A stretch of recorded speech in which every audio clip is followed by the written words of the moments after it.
Hello and welcome to the Consumer Friend podcast. We believe that everyone should have an understanding of their rights when buying goods and services so that they can get the best deal.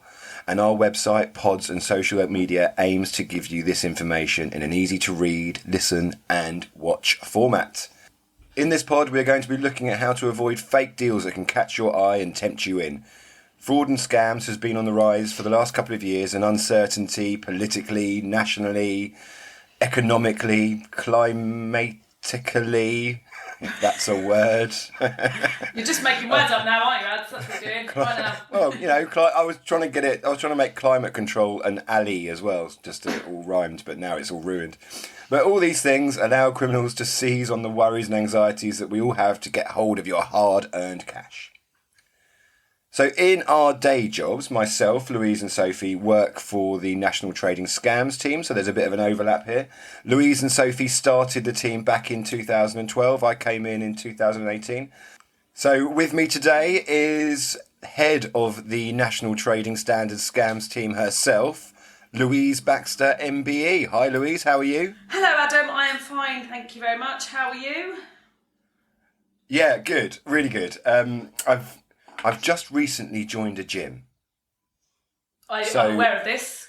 After the London Marathon, I thought, you know what, I've done that now. I now need to see what else I can do. So I've just recently joined a gym, and I've never been to a gym before in my life. The amount of gym-timidation that I get by walking into that bloody thing and being scared of everyone and every single bit of equipment is doing my head in. Did you say gym-timidation? I'm very gym-timidated. Oh my God, that's amazing. That's a great mash-up of words. That's brilliant. That's just brilliant. So, I'm trying to get there as much as possible in quiet times and try and figure out exactly what I need to do, but it's very hard. Do you remember when we used to train together and I can lift heavier than you? I think that's still the case. I think you still can. So we used to sit in your kitchen. You used to lift the 10Ks, and I was there with the 5s going, oh, this hurts. Damn you 5s! Damn you 5s! Friends, brilliant. Okay, so in terms of fraud and scams, I think we're going to probably have a focus on the dreaded word cost of living scams today. But what I would say is that criminals kind of diversify very quickly, and they'll seize on any opportunity that they can to kind of tempt you into taking an offer or exploiting you in some way. So we saw it through COVID with the NHS test and trace scam text messages that were going around, the delivery text messages as everyone started to move online. We've also saw the fake charities during the Ukraine war. And now the cost of living crisis is just something else that these criminals can use to their gain. And I think what we kind of need to understand is that no matter what the narrative is, that these criminals are just after one thing, and that is your money, and they don't care about how they go about doing it and how they get it. Well, yeah, that's true. It's your money or your personal details at the moment, isn't it? So that they can use that to then target you more. I think from the extremely interesting brief that you provided me with at Half Past One today. Shut up. Which we're not going to talk about because it would be so boring, nobody would listen. But from a serious, like the stats at the moment, 40% of all crime is fraud at the moment. So wherever you go, you're going to come across it. So sort of the narrative around it is that there's a scam out there for everyone. Yes, and I think the stat actually is 40% of all reported crime is fraud. And if we go with the fact that this is an extremely underreported crime, the real stats are probably a lot higher. Now, if you think that 40% of reported crime is fraud, but yet only 2% of police funding goes towards combating it, then we're in a kind of a dangerous situation where prosecutions don't happen, where criminal investigations don't happen. So almost the best way is to protect people by educating them on how not to become a victim of it. Well, or just to be aware of it. So if you think that it's between 5 and 15% of people report it, there are lots of reasons for that. One of the things is people don't always realise they've been scammed. Two is the shame around it and the victim shaming and blaming, that culture that we're like, people don't fall for those. If you do, you're stupid, or you're old, or you're not making wise decisions, when actually that is not what the information is telling us. And actually when we've met scam victims, we know that they're not stupid, they're not old, that a lot of this is around, it's grooming for older people a lot of the time from the criminal organised crime groups. So it's organised, it's very well funded because it's very lucrative to defraud and scam people. So their criminals have far more resources than we do to be able to tackle it, or than the police do to be able to tackle it. So to build that community resilience, to ensure that people are educated and are talking about it, is one of our greatest arms of defence. Yeah, that sounded good, didn't it? That's like I knew what I was talking about. Louise, you do know what you're talking about, believe me. So I do have a few stats here. Hold on to, here we go. Come on, just bear with us. I was quite interested by this one. This came from the ONS, from the crime survey. What is the ONS, Adam? What is the the Office ONS? for National Statistics. Mm-hmm. I can't say statistics. Statistics. It came from the crime survey for England and Wales, and it says adults aged 75 years and over are less likely to be a victim of fraud than all other age groups, except for adults aged 18 to 24 years and adults aged 35 to 44. I'm already bored of this stat. But what I wanted to say is that I think that's complete bollocks. Well, no, I don't think it is. I think it's true. No, because I think a lot of the statistics are around a lot of online scams. And if you still think, I think it's only 43% of over 75s have Wi-Fi in their own homes. Because again, still that sort of digital exclusion, that situational vulnerability, and the fact that some older people may not have access to the internet. But I think that the harm is greater if you're over 75 and scammed, because people can't earn the money back, and the other psychological effects of it, the anxiety, the shame element of it, all of those things. Are people going to take my financial autonomy if I end up being scammed, or admit that I've been scammed? So I think there's a difference in harm. So rather than stats and numbers, it's where should we focus because of the harm around it. And also on the ONS, it says that there's been a decrease from 2020 to 2021. There's been a decrease in violence, homicide, knife or sharp instrument. Homicide? Are we in America? Is that what it says? It says homicide, yeah. Number of incidents, 710, down 1%. Knife or sharp instruments, theft, burglary, and vehicle offences and robbery have all reduced. Because we were all locked in. Because we were all locked in, so we couldn't go and no one could go outside. Whereas fraud and computer misuse has gone up massively. So fraud's gone up by 25%, computer misuse by 89%. Because it was one of the only crimes that was taking place. So if you think about the crimes that increased during COVID and lockdowns, was fraud and domestic violence, because people were at home. So those were the two issues. And actually, if you think about those two particular crimes as well, is we sometimes the victims are treated the same. Easy for me to say that. Shame, I just said, because got confused with my own words. It's around that victim blaming culture, isn't it? Where why would you stay? Or why did you respond to that? Or that why would you fall for that? And the language we use around it doesn't encourage people to talk about it or report it. No, and that's something that we really try and get across, isn't it? We try and get across the fact that, you know what, everyone can be a victim of fraud, everyone can be a victim of a scam, there's a scam out there for everyone. You should not feel ashamed, you should not feel embarrassed, you should report it.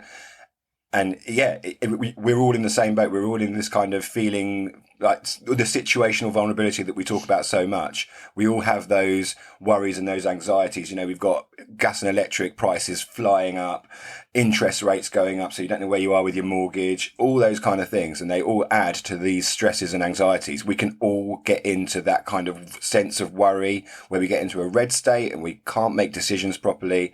Hot state, not red state. Hot state. Hot state. Hot and red, I can understand why you would think they were the same, but they're not. Sorry, I keep on thinking, you kind of when you see red, I think that's where I get it from. When you see red, when you get red wine face is what you actually mean, don't you? Like those little rosy cheeks, and then you start making unwise purchasing decisions on Amazon. I need one of those. I need one of those. Yeah. So go on. Sorry. No, I was just going to say there is, and that situational vulnerability is only going to get worse. We're also moving into a new space, cost of living crisis, around different things like getting government support. But just before, it's a new thing that we're experiencing again. We've never been in a space where gas and electricity has been as high as it is. We've never been in a space where the interest rates are fluctuating quite so much. We've got no stability. We've got no government or political stability either. So the criminals just use that instability to target you or target any of us to say, impersonation scams say you're entitled to this, just give us your personal details, or you've got to pay an admin fee to receive your money, and then you never receive any money. So they're using all of the fear factors to target us at the moment. Okay, I'm just going to stop you there because I think what we want to do now is kind of go through maybe some individual different scam types around cost of living scams. So if we could just do one thing at a time. Sorry, Louise, I know that's not kind of in your in your remit. So the first one that we saw, the first real one that we saw was those text messages coming out around energy rebate scams saying, click on this link to apply for your reduction on your gas and electric bill. Or to get your money back, wasn't it? We saw people getting texts saying, click on the links to get your money, to have your reduction in your bills and all of those sort of things. This is a government text, etc., etc. And then asking people to click on links, which then took them through to a website or a link that wasn't safe, which was either looking for their personal information, which would then mean that those people would be put on what is the most unfortunate, horrible name, a suckers list, which is what the criminals use to target individuals that they think might be susceptible to fraud or scams.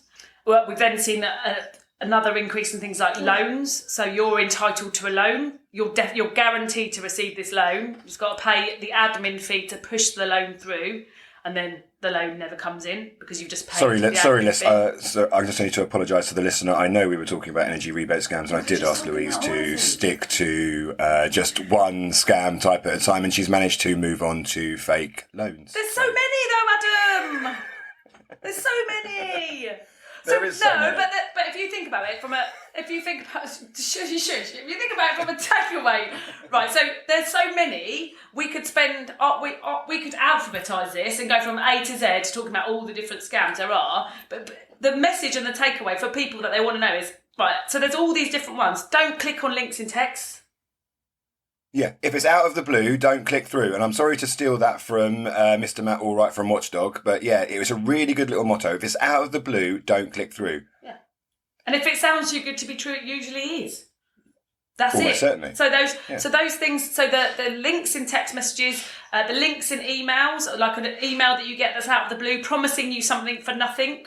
So yeah, so these text messages will, or even emails, will contain links that will take you through to what we call a farming website. A farming website is something that is an impersonation website. So it's a website designed to look like the legitimate company that it claims to be coming from. And they're looking to steal your personal information. Once you put your login details or bank details into that website, then the criminals do have it. So be very wary of unsolicited contact, I think is probably a good way of putting it. If that makes sense. It's something that you weren't expecting, saying that you're entitled to something or that you certainly need to, or you need to do something. And legitimate companies won't put time pressures on you like that. And it's always so, if you did get a text or an email and you think it's from your bank, phone the number on your bank card. Don't phone the number that's in the email or in the text. So it's all the. I got a text message the other day. Again, I'm moving on, but I'm sorry, it's what I did. That's fine. I'm over controlling you now. It's not. I realised that it was never going to happen. I got a text. I got one of the impersonation texts the other day saying, I showed it to you, didn't I? About Mum, it's me. I've broken my phone. Can you text me back on WhatsApp? And it was just a number out of the blue. Now I have a 12-year-old. So it could have been, because she does break her phone quite a lot. So it could have been legitimate. Obviously, I knew it was a scam. Well, hopefully I did know it was a scam. Because these scammers, what they do is they move you onto WhatsApp and then they ask you to say things like, because my phone's broken, I'm unable to pay my bill. Can you pay my phone bill for me?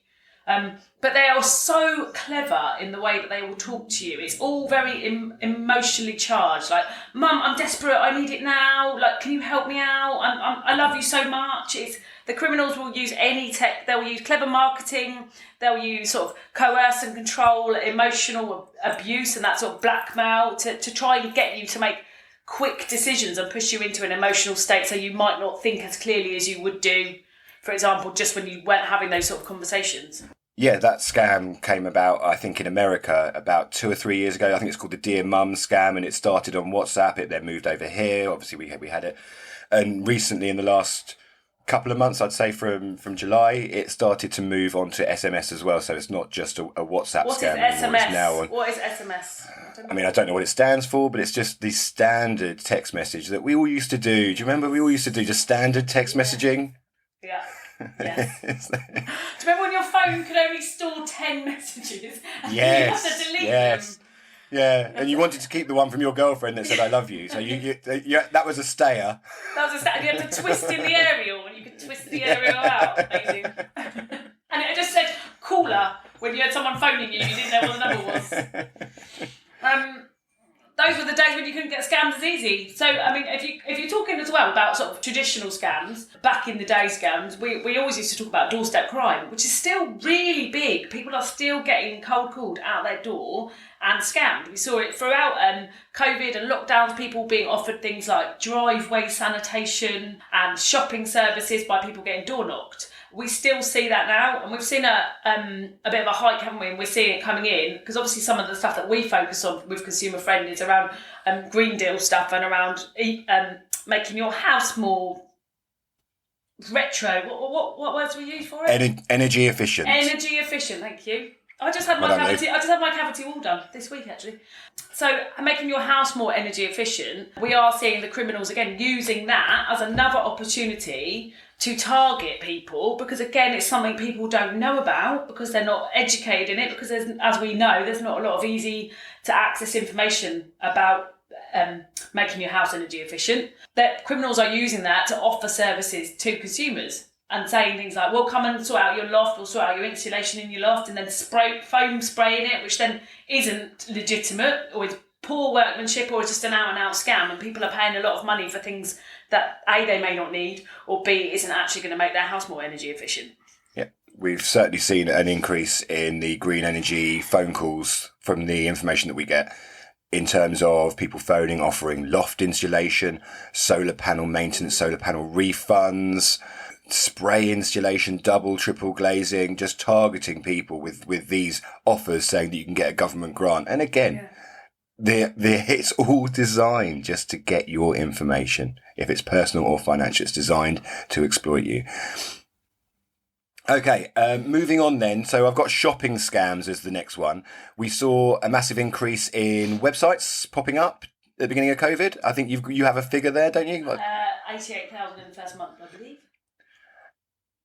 And a lot of them were probably fraudulent. We don't know, because there isn't. No one's checking. Not really. We don't have the resources. I mean, I'm sure some of them are being checked. However, again, legitimate businesses were diversifying, as well as the illegitimate businesses. What we're seeing an increase in counterfeit goods being bought. We're seeing an increase in unsafe goods, which is obviously what we talked about last week. And we are seeing an increase in scam websites springing up. So again, we saw one in lockdown, which was around PPE, people paying £45 for PPE and then never receiving it. So you'll see all of those sort of websites all of the time. So it's a lot of it's moving online, because that's where people are shopping. But especially with Christmas coming up and people being more strapped for cash because of everything that's going on, there is going to be a lot of people being targeted by here's something counterfeit, or here's something, this is a really cheap offer, and actually it could be unsafe, it could be counterfeit. And when people talk about counterfeit goods, there's always a bit of not always, some people don't mind buying counterfeit goods, but actually they don't realise that if you buy counterfeit goods, potentially you are funding things like people trafficking. And terrorism. Yes. It's not just about buying like a fake pair of Uggs and going, oh, I don't mind that they're fake, they're not as good quality. This is funding other organised crime. And the items you buy, if you buy counterfeit toys, or you could buy counterfeit anything pretty much, batteries, they could cause some real serious issues in your house or for a member of your family. Absolutely. and also the online shops, the pop-up online shops that don't actually deliver what they say they're going to deliver. So they're not going to actually send you the products that you've supposedly paid for. And if I was to say to you, what's the best way to check if a website was legitimate? Would you know? The Scam Advisor website. Check a website. Is it check a website? Oh, Louise, that is amazing. Yes. So, but there is also an ad-free version now. So you can go on to Get Safe Online and you can check. So fun at parties with an ad-free version, literally. Right. Oh God, is that what rocks? That literally knocks your socks off. There is an ad-free version. My family doesn't even invite me anywhere anymore. I'm not surprised. But there's a great version on the Get Safe Online website, which uses Scam Advisor. And you can go on, you can put in the website that you potentially might be buying something from, and it will give you a trust score. Now, that trust score is based on so many different things: the length of time the website's been online for, reviews, IP address, where it was registered, who registered it, what companies are involved, and it will use all that information to give you a trust score, and it will say to you, this potentially is fraudulent, I would not buy from here, that kind of thing. It's really, really handy. It's a really good tool, and we need to promote it more. It's very easy to use as well, which I like. Really easy. But also, like from us, the other thing you can do is go on to the Friends Against Scams website, which is friendsagainstscams.org.uk, and do some training and learn about different types of scams and how you can protect yourself or your loved ones, your mum, your dad, your neighbours, people in your community, and what to look out for, what might give you some hints and tips about people that are being targeted or could be susceptible to different frauds and scams. Yeah.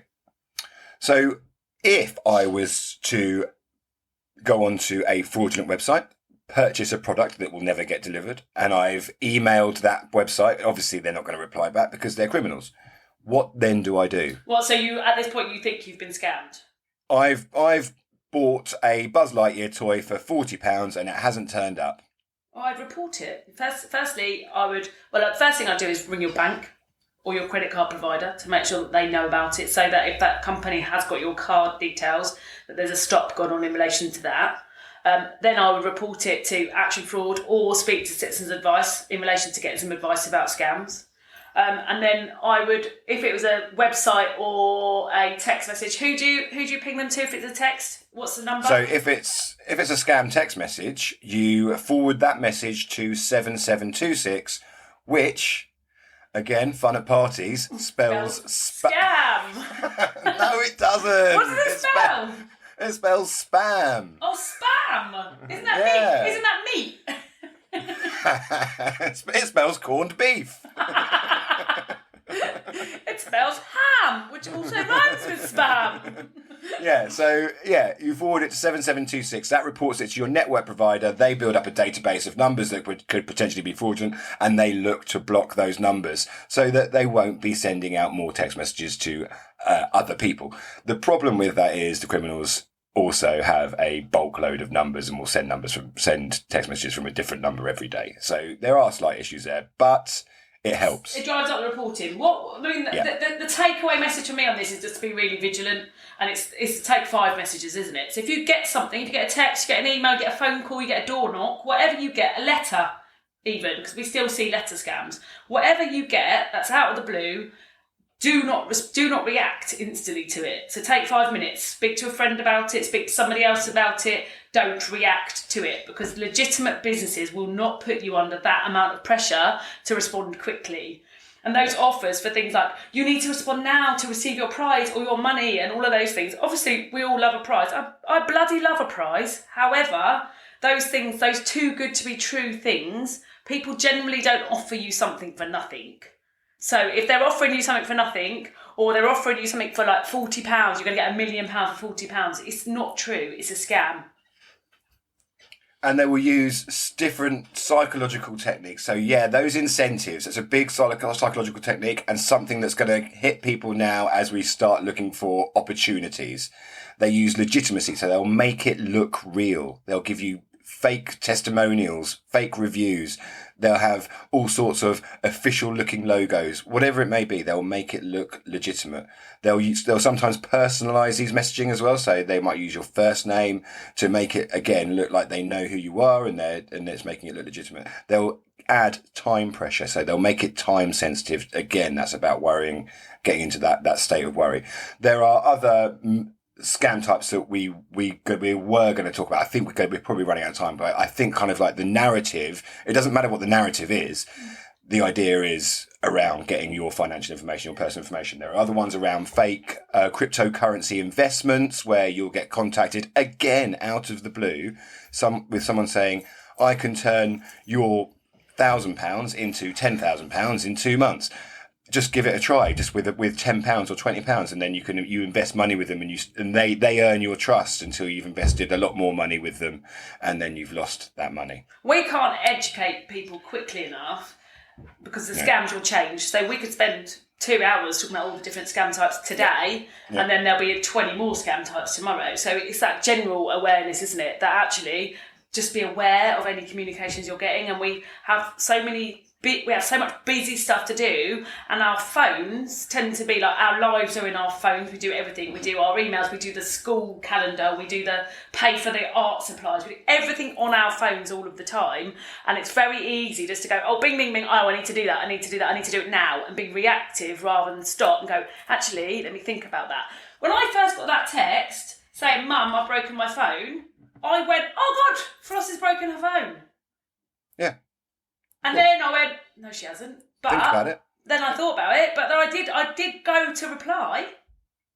And I know what to do in this, and I know about this stuff. It's only when I stopped and thought about it. But it's that emotional reaction. They use your family, they use like coming up to Christmas, we're probably going to see people going, oh, don't you want your children to have the best for Christmas? All of those things, all of those emotional claws, I suppose, that they use, and hooks that they use to get us to respond quickly. So if we kind of do a bit of horizon scanning, which is a crap word for predicting what's going to happen in the future, what do you think we're going to see in the next 6 months, 12 monts?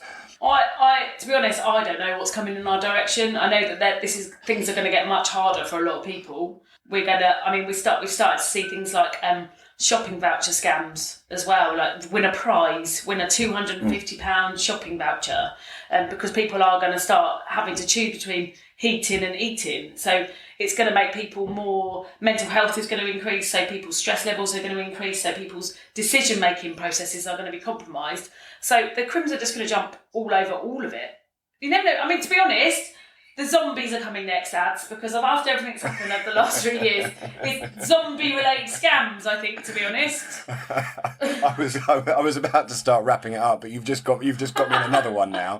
For God's sake. When you mention the social media scams that we see, so Morrison's are giving away £50 free shopping to 10,000 people, or Apple are giving away 5,000 iPads, just like our post, and you could be in with the chance of winning. I get so annoyed with those, and I get so annoyed that there are thousands and thousands of likes. I'm thinking, no, Apple are never going to give away anything. They're Apple for a start. All it's doing is you're putting yourself onto a marketing list. That's kind of all you're doing. You're giving them your information. It's saying that you believe that this is a chance and a possibility, and so therefore we're going to use that, and we're going to contact you in another way. You're just putting yourself onto it. It really frustrates me when I see it. And we've got friends on Facebook that when those bloody stupid little graphics come up saying, what's your mum's maiden name? It doesn't actually say that, but it's almost stuff like that.